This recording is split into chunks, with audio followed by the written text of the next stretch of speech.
नमस्कार, one India में आपका एक बार फिर से स्वागत है। प्रयागराज की धरती से हम मौजूद हैं अभी इस वक्त श्री पंचशंभु अग्नि अखाड़ा में। यह अखाड़ा हर कुंभ में लगने वाले 13 अखाड़ों में से एक महत्वपूर्ण अखाड़ा है और यहाँ पर हमारे साथ इस अखाड़े के महामंत्री जी हमारे साथ उपस्थित हैं और इस अखाड़े के अन्य भक्तगण श्रद्धालु भी आपको इस फ्रेम में दिख रहे होंगे। सबसे पहले हम बात करेंगे हमारे साथ जो अतिथि के रूप में, दरअसल अतिथि तो हम भी यहाँ पर हैं, इस पृथ्वी पे सब लोग अतिथि ही हैं। इस अखाड़े में हम हैं तो हमारे साथ दाहिनी तरफ से सबसे पहले मैं आपको अपने आज के साधुओं से परिचय करा दूं। श्री कल्याण स्वरूप जी महाराज हैं, उनके बाद श्री सोमेश्वरानंद जी महाराज, आप इस अखाड़े के महामंत्री हैं और हमारे साथ विद्वान श्री डॉक्टर वागीश स्वरूप जी हैं। डॉक्टर वागीश स्वरूप जी संस्कृत में पीएचडी हैं, व्याकरण कर्मकांड के विद्वान हैं। सबसे पहले हम शुरुआत करेंगे डॉक्टर वागीश स्वरूप जी से ही और हम इनसे समझेंगे सनातन धर्म में कुंभ का क्या महात्म्य है। डॉक्टर साहब जी नमस्ते, और आपके चैनल के सभी बंधुओं को भी। कुंभ का महत्व किसी से छिपा नहीं है। पूरे विश्व के अंदर जब कुंभ की बात आती है तो अमृतमय एक कलश का स्वरूप सामने ध्यान आता है। तो वह कलश का स्वरूप वैसे ही है जो देवासुर संग्राम में 14 रत्नों में एक प्रमुख रत्न जो जिसके कार्य के लिए समुद्र मंथन किया गया देवताओं और असुरों से, वो अमृतमय कलश निकला। उस अमृत की कलश की बूंदें जहाँ जहाँ गिरती हैं वहाँ कुंभ का आगाज होता है। वो तिथि वार नक्षत्र जब बनते हैं तो वो 12 साल का समय आता है, तो वहाँ अलग अलग स्थानों पर कुंभ लगता है। प्रयागराज का कुंभ है, उज्जैन का कुंभ है और नासिक का कुंभ है और हरिद्वार, ये 4 स्थानों पर लगता है।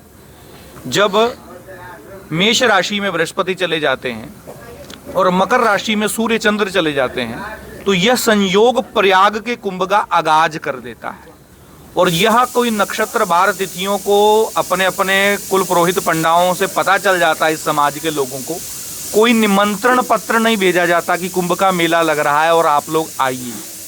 तिथियों की संरचना वैज्ञानिक दृष्टि से जब बनती है तो लोग उस पर्व को मनाने के लिए अपने घर से अपना सामान, अपना भोजन, अपनी व्यवस्थाओं को लेकर के आते हैं, कुंभ में स्नान करते हैं और कहते हैं कि हजारों अश्वमेध यज्ञ, हजारों वाजपेय यज्ञ, अन्य अन्य धर्म कर्म का जो पुण्य होता है वो कुंभ के स्नान मात्र से मिल जाता है। इसीलिए हर सनातनी, हर भारतीय, हर हिंदू धर्म में जीने रहने वाले व्यक्ति की इच्छा रहती है कि अपने जीवन में मैं कुंभ का स्नान करूं।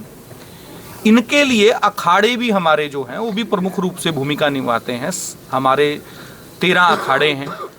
जो जिस अखाड़े के अंदर बैठ करके हम इंटरव्यू कर रहे हैं वो हमारा अग्नि अखाड़ा है।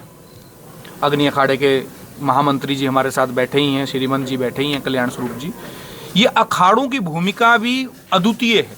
आदि गुरु शंकराचार्य ने जब 10 नामी अखाड़ों का निर्माण, सन्यासियों का निर्माण किया तो उनमें स्वरूप नाम के, चैतन्य नाम के, आनंद नाम के ये ब्रह्मचारी भी निकल करके साथ में आते हैं। 4 नाम के, 4 पीठों के 4 ब्रह्मचारी होते हैं। इनके अपने अनुष्ठान, अपने पूजा कर्म, कल्पवास करना, कुंभ में ऐसे ऐसे अलग प्रकार के कार्यक्रम रहते हैं। तो पूरा विश्व, पूरा भारत, सनातन धर्म के लोग कुंभ में आकर के स्नान करके अपने आप को धन्य मानते हैं, कृतकृत मानते हैं और अनेकों यज्ञों का पुण्य एक साथ पर उपलब्ध कर लेते हैं। आगे आप कुछ जी। वागीश स्वरूप महाराज जी, हम आपके पास फिर आएंगे। अभी हम चलते हैं श्री सोमेश्वरानंद जी महाराज के पास। आप महाराज जी, आप इस अखाड़े के महामंत्री भी हैं, अग्नि अखाड़े के महामंत्री हैं। अग्नि अखाड़े का वैशिष्ट्य क्या है और इसकी भूमिका क्या है, इसके संबंध में हम आपसे जानना चाहेंगे।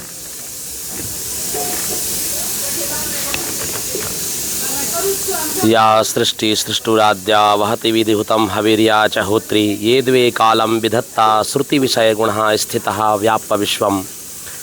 हमारा सनातन संस्कृति जो परंपराएं हैं, ये हमारा श्री शंभु पंच अग्नि अखाड़ा, कागजों में कहीं कहीं श्री पंच अग्नि अखाड़ा होता है, लेकिन कुंभ के समय श्री शंभु पंच अग्नि अखाड़ा कहा जाता है। समस्त विश्व में 13 अखाड़े विद्यमान हैं, जिनमें 7 अखाड़े शैव संप्रदाय के होते हैं, 3 वैरागी संप्रदाय के होते हैं, निर्मल है, छोटा नया उदासीन है और बड़ा उदासीन है। ऐसे 13 अखाड़े हैं। सबके अलग अलग देवी देवता हैं। हमारी इष्ट देवी वेद माता गायत्री हैं। जैसे आवाहन अखाड़े के इष्ट देव भगवान गणेश हैं, जूना अखाड़े के भगवान इष्ट देव भगवान दत्तात्रेय हैं। ऐसे हमारी वेद माता गायत्री हैं। सबसे विशेष बात आपको बताएं, हमारे श्री पंच अग्नि अखाड़े में केवल ब्राह्मणों को ही दीक्षा दी जाती है।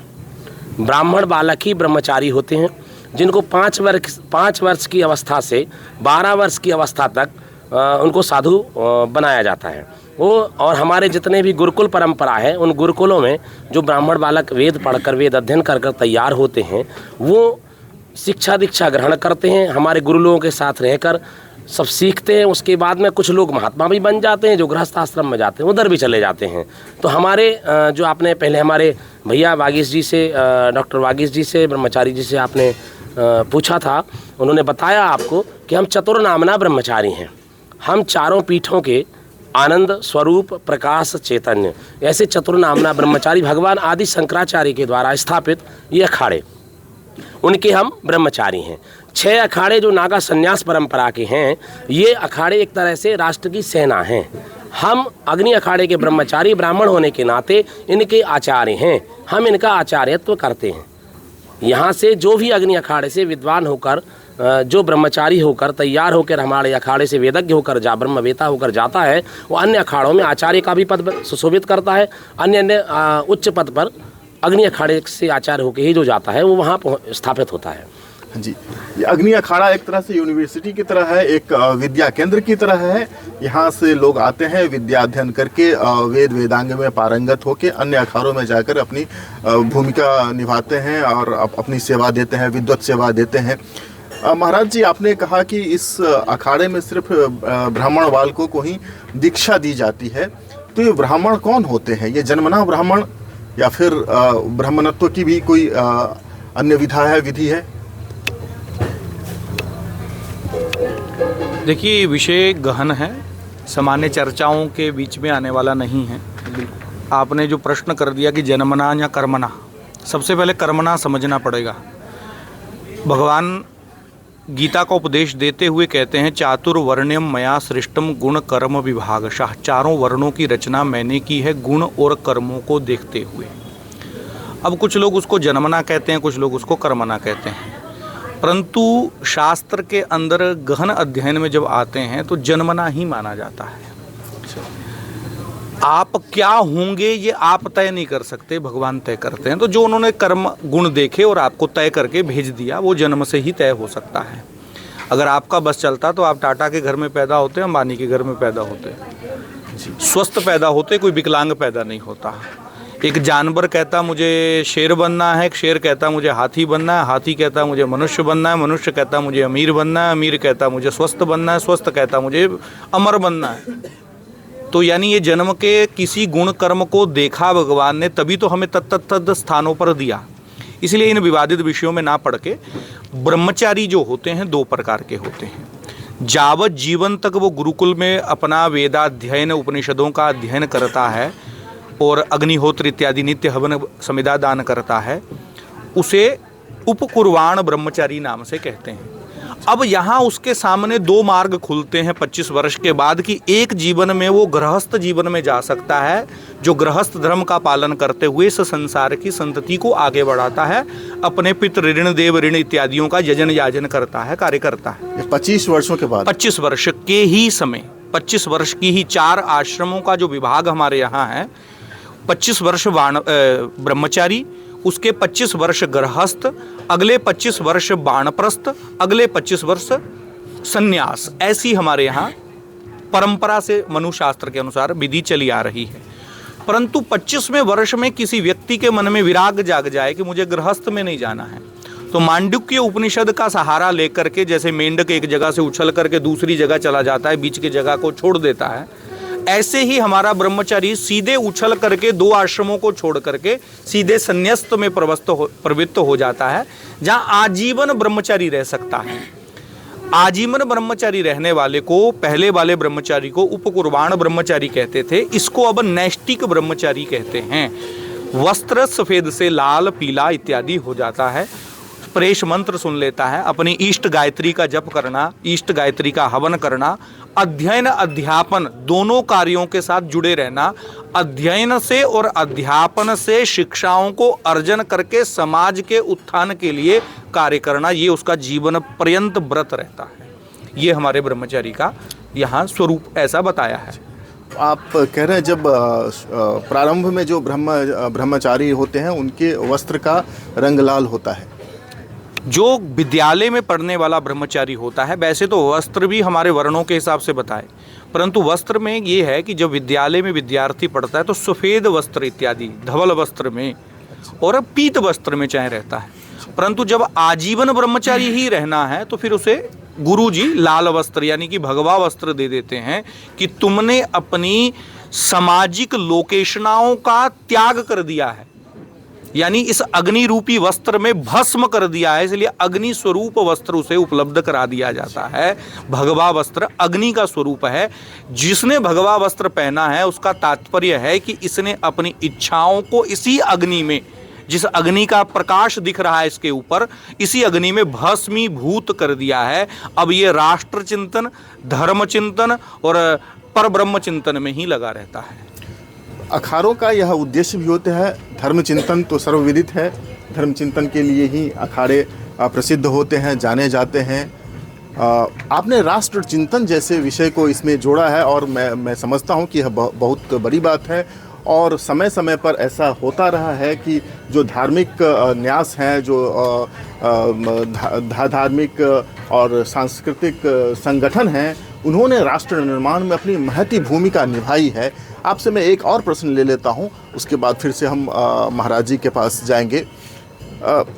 मैं यहाँ पर रामचरितमानस की एक छोटी सी चौपाई भी रखना चाहूँगा। गोस्वामी जी कहते हैं कि भूमि तृण संकुल भय, सूझी परहि नहीं पंथ, जिमि पाखंड विवाद से लुप्त हुई सदग्रंथ। आज मुझे ऐसा भी लगता है कि समाज में कुछ ऐसी परिस्थितियां, भ्रामक स्थितियां भी बनी है और आपसी विद्वेष भी है समाज निर्माण में, क्योंकि आपने राष्ट्र चिंतन जैसी बात कही है तो आपसी प्रेम सौहार्द का भी एक प्रमुख स्थान होता है और देश में कुछ इस तरह की परिस्थितियां बन रही है कि विद्वेष बढ़ रहा है। अखाड़ों की इसमें क्या भूमिका होती है, कैसे इसको हम संतुलित कर सकते हैं और एक साथ भारतवर्ष के उत्थान के लिए हम लोग सांस्कृतिक जागरण के साथ आगे बढ़ सकते हैं? अखाड़े और ब्राह्मण और हमारे ब्रह्मचारी सदैव ही इस राष्ट्र के उत्थान के लिए लगे रहे हैं। चाहे जब पहली बार धनानंद के समय में सीमाओं का आक्रांत होने लगा था तो उसी गुरुकुल का एक शिक्षक निकल करके चाणक्य गया था धनानंद के पास कि भाई इस सीमाओं की सुरक्षा करने के लिए कार्य करिए, राष्ट्र सुरक्षित रहेगा। तो उन्होंने कहा कि सीमाओं की सुरक्षा सीमा प्रमुख करते हैं, राष्ट्र नहीं। तो फिर चाणक्य के शब्द थे उस समय कि नहीं, अगर सीमाएं सुरक्षित रहेंगी तो राष्ट्र सुरक्षित रहेगा। यानी कि हमारे गुरुकुल का विद्यार्थी उस समय भी राष्ट्र का चिंतन कर रहा था। और आपने अखाड़ों की भूमिका को कहा, आपको ध्यान हो जब स्वतंत्रता संग्राम चल रहा था और जो स्वतंत्रता संग्राम में जब पहला बिगुल भूका और 57 की जो लड़ाई का उस समय मंगल पांडे का जो उद्घोष हुआ, उसके पहले की सारी भूमिका कुंभ के अंदर हरिद्वार के अखाड़ों के बीच में ही हुई थी कि कैसे इस देश को स्वतंत्र कराना है, कैसे इस देश के अंदर हमें अपना स्वतंत्र को प्राप्त करना है, हम कैसे प्रातंत्र को उखाड़ फेंके यहाँ से। तो इसकी भूमिका उस समय भी कुंभ से हुई थी। तो यानी राष्ट्र का चिंतन करने के लिए, राष्ट्र को दिशा देने के लिए, राष्ट्र के ऊपर कुछ कुरीतियां अगर आई हैं तो उसे दूर करने के लिए यह आत्म मंथन का नाम भी कुंभ है। बिल्कुल। संतों के अंदर यहाँ दुनिया भर के, राष्ट्र के, देश भर के विविध कोनों से, विविध जिलों से, हिमालयों से, नदियों के किनारों से, पवित्र स्थानों से समूह इकट्ठे होते हैं। इसमें कोई संशय नहीं है। आपस में बैठ के चिंतन मंथन किया जाता है कि आगे की भूमिका अब आने वाले कुंभ तक की इस राष्ट्र की, धर्म की दिशा क्या होगी, कैसी होगी। हमारे बड़े लोग, हम सब लोग ऐसा बैठ करके इसमें निर्णय अक्सर करते ही रहते हैं। महाराज जी, आपने खासकर ब्राह्मणों की बात कही और इतिहास को, हमारे सामाजिक संरचना को समझने में मेरी व्यक्तिगत अभिरुचि भी है। ब्राह्मणों के भी अलग अलग प्रकार होते हैं। ब्राह्मणों की विशेषता इसलिए हमने कहा है कि अग्नि अखाड़े में ब्राह्मणों का जो आपने जिक्र किया, तो हम कर्मकांड को प्रधानता देकर मंत्राधीनम देवता, मंत्रों के अधीन देवताओं को मानकर इस शब्दावली के साथ जोड़ते हैं कि जब ब्राह्मण का कर्म क्या है, कर्मकांड, यज्ञ करना, यज्ञ कराना। ब्राह्मण सदैव विश्व कल्याण की कामना से जब भी संकल्प लेता है, आप देखिए हमारे मठ मंदिर से जब भी आवाज़ गूंजती है विश्व का कल्याण हो जी। कभी हमने ये नहीं कहा कि पाकिस्तान का विनाश हो, कभी हमने ये नहीं कहा कि चीन का विनाश हो, हमने सदैव यही कहा विश्व का कल्याण हो। सर्वे भवन्तु सुखिनः की जो हमारी कामना है वो सनातन धर्म की है। और सनातन धर्मावलंबी जितने भी हैं हमारे, जैसे अब अखाड़े सब हैं, अखाड़े के सामने सारे अखाड़े अपने अपने इष्ट देवी देवता को लेकर उनकी आराधना करते हैं, भजन पूजन अर्चन वंदन करते हैं। और सारे संत महात्माओं के जितने अनुयायी हैं उनको सदैव वो शिक्षा दीक्षा यही देते हैं कि आप राष्ट्र हित में कार्य करें, आप देश हित में कार्य करें, आप जो भी करें भजन करें, पूजन करें, मनन करें, चिंतन करें, कृतज्ञता से, दृढ़ निश्चयता से। शास्त्र कहता है ना, श्रद्धा विश्वास रूपण, अगर श्रद्धा और विश्वास से हम कोई कार्य करेंगे तो ही फलीभूत होगा। जैसे भी हमारा दिव्य और भव्य जो कुंभ हो रहा है, तो कहीं ना कहीं शासन, प्रशासन और आध्यात्म हम तीनों एक साथ मिलते हैं तो त्रिवेणी के संगम पर, गंगा यमुना सरस्वती, तो ही त्रिवेणी के संगम पर ये संभव है। अन्यथा अगर अखाड़ों की भूमिका ना हो, अगर अखाड़े ना स्थापित हो, साधु स्थापित ना हो, तो कुंभ किस बात का जी। कुंभ तो एक घड़ा, जैसे साधारण रूप में आपने कहा एक जल का घड़ा है, वो अमृत कलश है, अमृत कलश से जो बूंदें गिरी उस जगह निश्चित हुई है, उस जगह का महत्व है, इस जगह का महत्व है, चारों कुंभों की स्थानों का महत्व है। ये तीर्थराज प्रयाग है, यहाँ 12 माधव हैं, त्रिवेणी का संगम है, इसलिए यहाँ का विशेष महत्व है। 12 साल में पड़ने वाला ये महाकुंभ है। इस महाकुंभ में समस्त अखाड़ों के साथ साथ हमारे अग्नि अखाड़े की विशेष भूमिका इसीलिए है, हम शिखा सूत्र यज्ञोपवीत धारण करते हैं। समानांत अंतर जो हम लोगों का है, जो हमारे 6 नागा संन्यास परंपरा है, वो नागा हमारे सैनिक हैं। इस अखाड़े का नाम अग्नि अखाड़ा क्यों पड़ा है? ये अग्नि अखाड़ा अग्निर गुरुर ब्राह्मणा नाम, अच्छा। अग्नि ही ब्राह्मणों का गुरु है। अच्छा। तो अग्नि सबसे बड़ा गुरु है, इसीलिए गायत्री हमारी इष्ट है। ना गायत्री समो मंत्रा, न काशी सदृशी पुरी, न विश्वेशम समम लिंगम, सत्यम सत्यम पुनः पुनः। तो यानी गायत्री के समान कोई देवी देवता ऐसा ऊर्जावान नहीं है कि जो ब्रह्म विद्या को जल्दी उपलब्ध करा देता है, चाहे जल्दी साक्षात्कार करा देता है। और अग्नि इसीलिए हमारा गुरु है। हम नित्य अग्निहोत्र करने वाले लोग हैं, हम नित्य हवन करने वाले लोग हैं, हम पंच देवताओं की उपासना भी करते हैं, मगर हमारी इष्ट अग्नि है, हमारा इष्ट भगवती गायत्री हैं, इसलिए हम अग्नि, इसलिए इसका नाम अग्नि अखाड़ा पड़ा। अग्नि अखाड़ा। इस अखाड़े में आम तौर पे अभी से लेकर के मेरे ख्याल से 1 महीने से अधिक समय तक यहाँ पर धार्मिक क्रियाकलाप चलेंगे। मुख्य रूप से यहाँ की दिनचर्या क्या होती है? देखिए, जब हमारा कुंभ आरंभ होता है, सबसे पहले भूमि पूजन होता है, पृथ्वी पूजन होता है।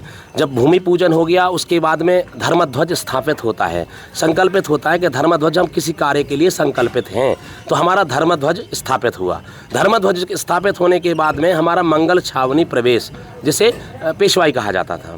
तो अभी हमारी कल परसों जो है हम लोगों की पेशवाई थी देश को, तो हमारी पेशवाई अनंत माधव मंदिर से विशाल शोभा यात्रा, बाजे गाजे, हाथी घोड़े, ऊंट और हजारों संत महात्मा, भक्तवृंद, आचार्य महामंडलेश्वर अखाड़े में जब प्रवेश करते हैं, नगर में प्रवेश, छावनी में प्रवेश करते हैं। तो छावनी में जब हमारा प्रवेश हुआ, तो हम अपने देवता को लाकर, अपनी वेद माता गायत्री को लाकर छावनी में स्थापित किया।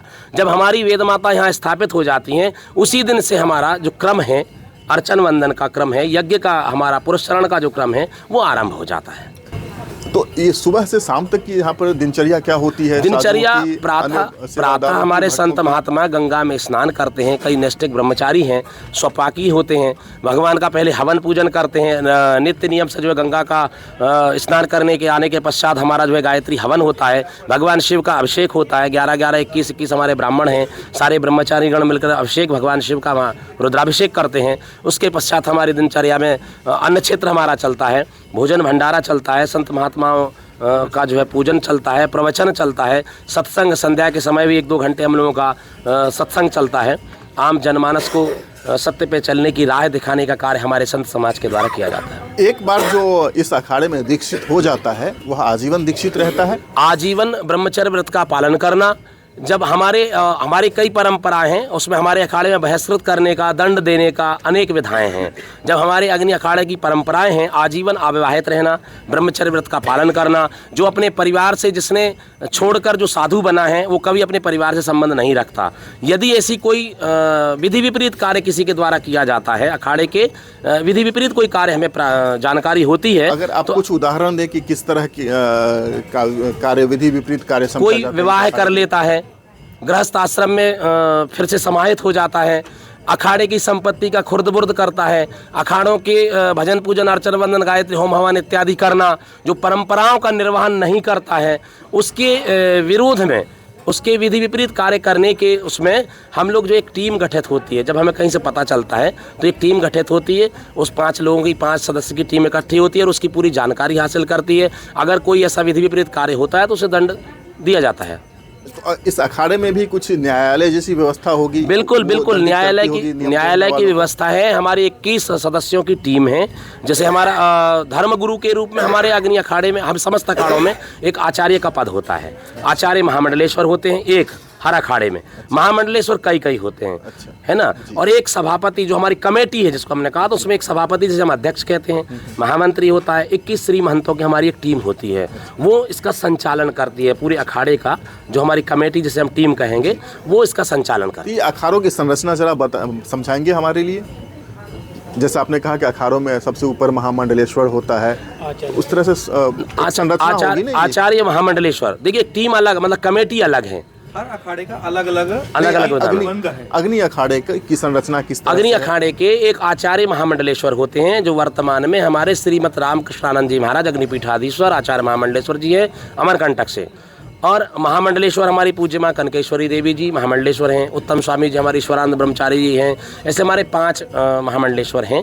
और इसके बाद में जो है हमारे अग्नि अखाड़े की जो टीम है, कमेटी जिसे हम कहें, उसमें अध्यक्ष होता है। तो अध्यक्ष जो सभापति हैं हमारे श्रीमंत मुक्तानंद जी महाराज गुजरात से बिलोंग करते हैं और भारत साधु समाज के बिल्कुल प्रमुख हैं। और वो उनके द्वारा भी बहुत से ऐसे कार्य हैं जो गुजरात में उनके 100 से ज़्यादा संस्थान हैं जो देश हित में, राष्ट्र हित में। अभी आप कच्छ भुज में जब भूकंप आया था उस समय उन्होंने कई गांव बसाए। अच्छा। हमारे हॉस्पिटल चलते हैं तो उन्होंने जो है जय अम्बे के नाम से जो हॉस्पिटल 500 बेड का हॉस्पिटल है, निःशुल्क नेत्र चिकित्सा निःशुल्क है, अनेक वेद विद्यालय हैं। तो जितने स्थान हैं वहाँ वेद विद्यालय भी चलते हैं, गुरुकुल परंपराओं से गुरुकुल भी चलते हैं, साइंस कॉलेज भी चलते हैं। गौशालाओं का विशेष रूप से हमारा है, गौशालाएँ कई आश्रमों पर हैं। वहाँ हमारे यहाँ लगभग 5000 से ज़्यादा गौवंश है। तो अलग अलग जगह बहुत बड़ी व्यवस्थाएँ हैं।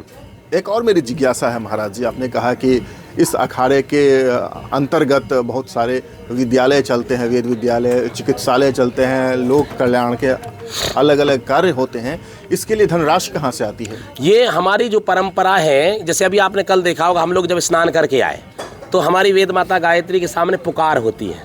पुकार का मतलब होता है हम दान स्वरूप भगवान को अर्पण करते हैं, भेंट।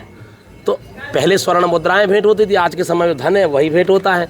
तो उसी से कार्य संपन्न होता है। बाकी आप ये देखिए, छोटे से छोटा स्थान लेकर देखिए आप, सब भक्तों के द्वारा ही होता है, दान धर्म से ही होता है, बिना दान के संभव नहीं है। तो हम लोग जो हमारा जो कमेटी है, जो हमारा ट्रस्ट है, अग्नि अखाड़ा है, संस्था है, तो सारे हम लोग जब स्नान करके आते हैं तो भगवान के सम्मुख पुकार बोली जाती है। इसके बाद में जो भक्त लोग होते हैं, आप जैसे श्रद्धालु हैं, जो यथाशक्ति जो करना चाहें वो लोग करते हैं।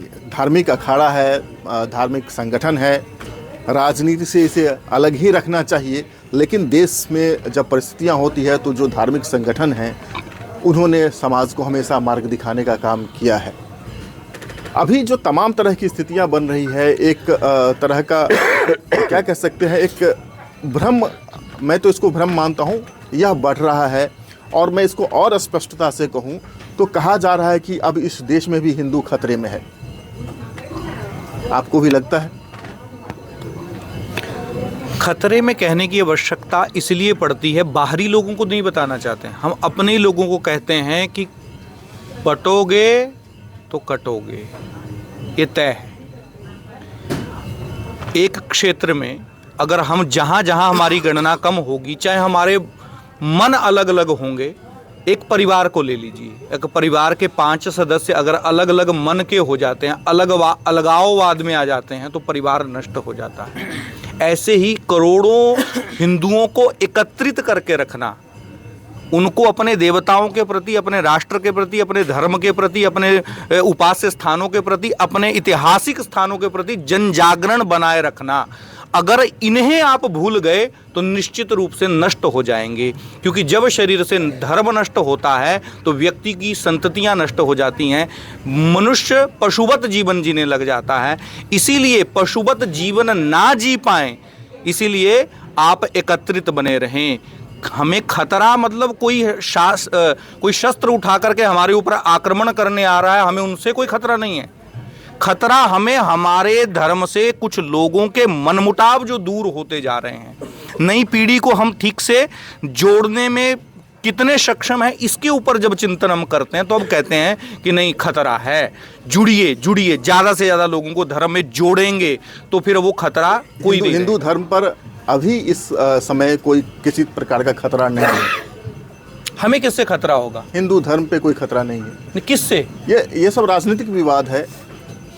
मैं क्या कहता हूं, जब व्यक्ति स्वधर्म छोड़ देता है तो वास्तविक में वो अपने लिए खतरनाक हो जाता है, और जब समूह धर्म छोड़ देता है तो वो अपने लिए खतरनाक हो जाता है। स्वधर्म छोड़ देना ही खतरा है, इसीलिए स्वधर्म का पालन करते रहिए। हिंदू हैं तो शिखा सूत्र का पालन करिए, हिंदू हैं तो मंदिरों में समय पर जाकर के मंदिर दर्शन पूजन पाठ इत्यादि करिए, और हिंदू हैं तो हिंदू विषय के ऊपर कोई अगर विश्व के अंदर चर्चा आती है तो उसके ऊपर खड़े होना सीखिए। यही हम लोगों को बता रहे हैं, और कोई खतरा हमें बाहरी किसी व्यक्ति की औकात भी नहीं है, और ना ही हमें किसी और से कोई खतरा है। अभी महाराज जी, बांग्लादेश में ऐसी स्थिति बनी थी, बांग्लादेश के मुक्ति आंदोलन में भारत की सेना ने सर्वस्व न्यौछावर कर दिया था अपना, और जो एक दुश्मन देश की सेना थी उसके चंगुल से बांग्लादेश को निकाल करके एक स्वतंत्र और संप्रभु राष्ट्र बनवाने में महती भूमिका अदा की थी भारत की सेना ने, भारत की उस समय की सरकार ने। अभी जो स्थितियां बनी बांग्लादेश में, हिंदुओं को इस तरह से प्रताड़ित किया गया, वहाँ पर इस्कॉन जैसी संस्थान जो धर्मार्थ कार्य किया करती है, इनफैक्ट इस्कॉन के बारे में तो ऐसा माना जाता है कि वो समाज कल्याण के लिए ये पर्याप्त मात्रा में धन भी व्यय करते हैं, और उसके लिए वह धर्म संप्रदाय जाति भी नहीं देखते हैं। वहाँ इस्कॉन के जो पुजारी थे उनकी हत्या कर दी गई, उनके वकील की हत्या कर दी गई, और तरह तरह से हिंदू जो हैं भाग करके भारत में आ रहे हैं। तो मतलब ये सब चारों तरफ ऐसा हो रहा है, इसका आघात भारत में रहने वाले हिंदुओं पर भी होगा। देखिए, जब आप संकुचित होते जाएंगे तो निश्चित रूप से वही स्थितियां खड़ी हो जाएंगी जो पाकिस्तान के अंदर, बांग्लादेश के अंदर, ईरान, इराक के अंदर। इसीलिए हम यहाँ के हिंदुओं को तो अब जहाँ तक हमारी क्षमता है, अब बांग्लादेश जाने से तो हमारी क्षमता नहीं है, हमारी क्षमता यहाँ तक है, हम वहाँ तक सारे सज्जन पुरुषों को, अपने सनातन मतावलंबियों को एकत्रित करने का कार्य करते हैं, उनमें प्रबोधन देने का कार्य करते हैं, धर्म की जिज्ञासा जिज्ञाने का कार्य करते हैं। बताते यही भी हैं कि अगर ऐसा आप नहीं पालन करते हैं, जब नहीं हो पाता है आपसे, तो स्थितियां वही खड़ी हो जाएंगी जो पाकिस्तान और बांग्लादेश में वर्तमान में हुई हैं। कहीं ना कहीं हिंदू समाज के साथ गैर हिंदुओं ने षड्यंत्र करने का कार्य किया है। हमने सबको अपने यहाँ बसाने का कार्य किया, हम पारसियों को स्थान दिया। जितनी दुनिया की संस्कृतियाँ हमारे भारत के अंदर पल्लवित पुष्पित हो रही हैं, मगर ये जो, तो हमें इस समय में क्या करना चाहिए? अन्य धर्मावलंबी हैं, उनका सम्मान करना चाहिए या नहीं करना चाहिए? नहीं, सम्मान प्रश्न जब हमारे पास कोई आता है मित्र भाव में, सहोदर भाव में, तो हम उसका सम्मान करते हैं। शत्रुता भाव में आता है तो हम उसका प्रतिकार करते हैं। तो ये फिर बटोगे तो कटोगे, आपने भी उसकी चर्चा की। हाँ, ये सब क्यों सुनने को मिलता है, क्यों कहा जा रहा है? क्योंकि अगला प्रतिकार कर रहा है ना, तो एकत्रित होकर के योजना बना करके ये अपने परिवार की रक्षा की जाएगी, इसीलिए एकत्रित करने की बात हो रही है। लेकिन आप तो एकत्रित नहीं करते हैं, आप तो सिर्फ ब्राह्मणों को दीक्षा देते हैं। आपको लेनी है प्रातः ले लीजिए। नहीं, आपने कहा देते ही नहीं है। अरे हम देंगे ना। क्यों देते हैं, क्यों नहीं देते? दीक्षा शब्द का तात्पर्य 2 प्रकार का है। दीयते दीक्षा जी। आप आजीवन राष्ट्र के उत्थान के लिए आएंगे तो आपको दीक्षा दी जाएगी। अच्छा, आजीवन व्रत धारण करेंगे। अगर सभी आजीवन व्रत धारण कर लेते हैं कि हम राष्ट्र की रक्षा ही करेंगे, फिर राष्ट्र आगे बढ़ेगा कैसे? गृहस्थ भी चाहिए, इसीलिए गृहस्थियों को गृहस्थी प्रकार की दीक्षा दी जाती है, हर वर्ग को हर प्रकार की दीक्षा जाती है। कोई वंचित नहीं है भगवान का नाम लेने से, कोई वंचित नहीं है भगवान की आराधना करने से, कोई समाज कोई वो भी नहीं। हम तो बाहरियों को भी कह रहे हैं कि आइए और हमारे यहाँ आकर के आप उपासना सीखिए, हम सिखाएंगे आपको। सनातन धर्म की मेरे समझ से तो यही सबसे बड़ी विशेषता रही है, इसका औदार्य। अगर जटाजूट रखते हैं तब भी आप सनातन धर्मी हैं, अगर सर मुड़ा के रखते हैं तब भी आप सनातन धर्मी हैं। इसका जो औदार्य है अन्यत्र दुर्लभ है। अंत में बस एक सवाल पूछना आपसे,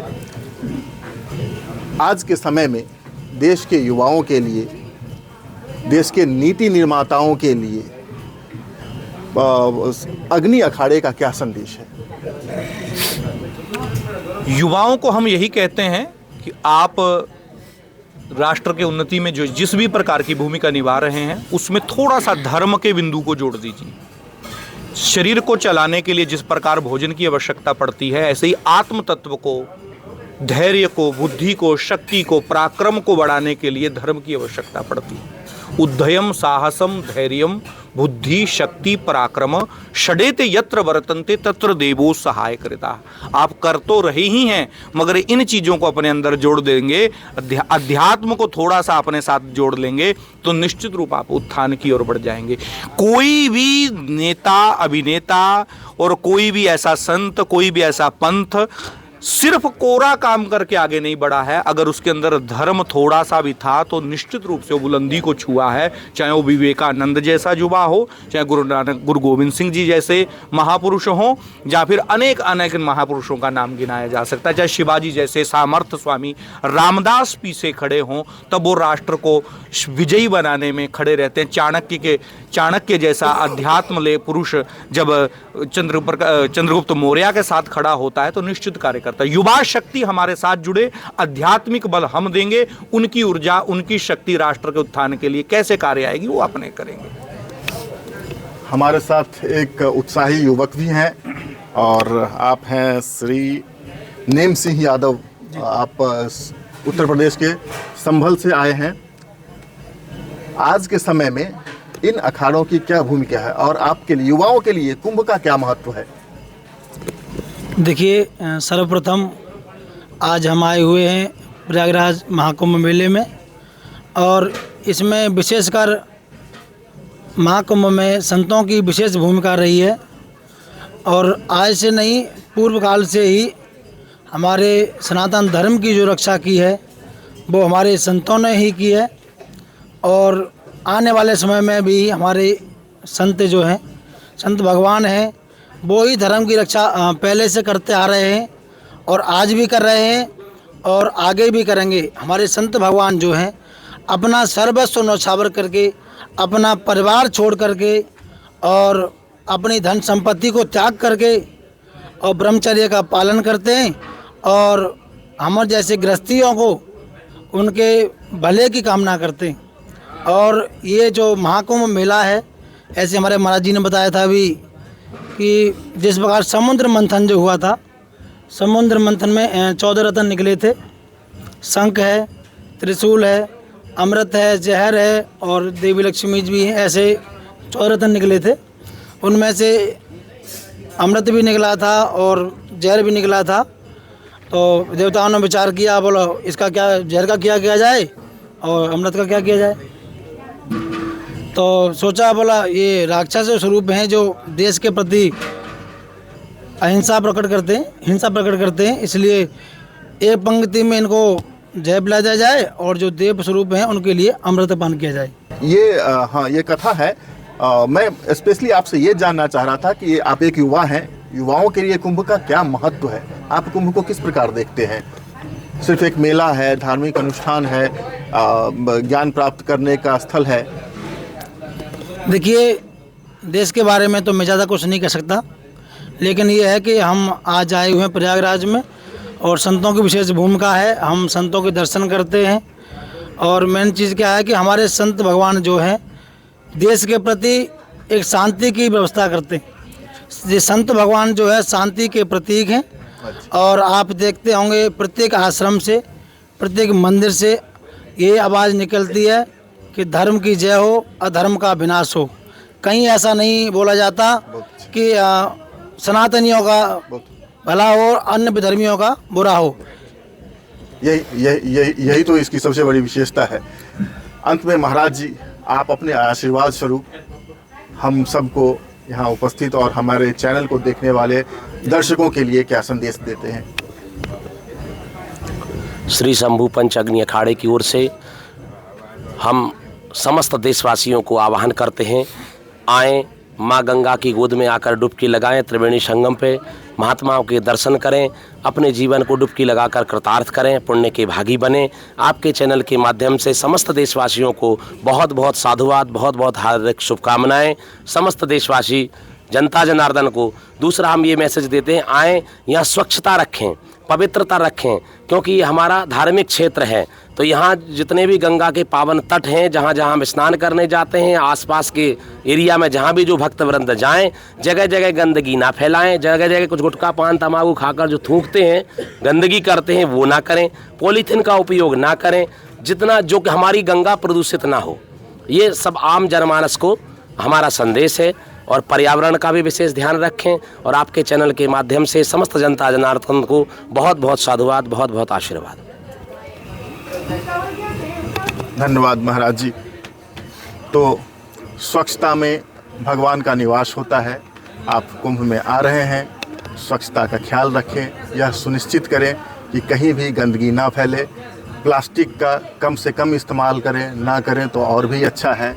हम बात कर रहे थे पंच शंभू अग्नि अखाड़ा के साधुओं से, और आपसे बात करके मुझे अत्यंत प्रसन्नता हुई है और कई नई बातें सीखने को मिली है। मैं आभारी हूँ व्यक्तिगत रूप से।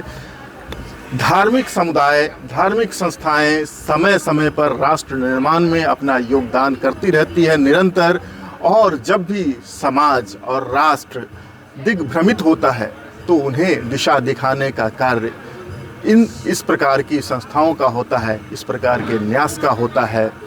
कर्म की प्रधानता है, कर्म प्रधान विश्व करी राखा, लेकिन कर्म के साथ धर्म का तत्व यदि समाहित हो तो सफलता निश्चित होती है, और व्यक्तिगत उत्थान के साथ साथ समाज और राष्ट्र का उत्थान भी होता है। प्रयागराज के गंगा तट से श्री शंभू पंच अग्नि अखाड़ा से केशव कर्ण अपने सहयोगियों पंकज मिश्रा, अजय और इमरान के साथ आप देख रहे हैं वन इंडिया, और देखते रहिए।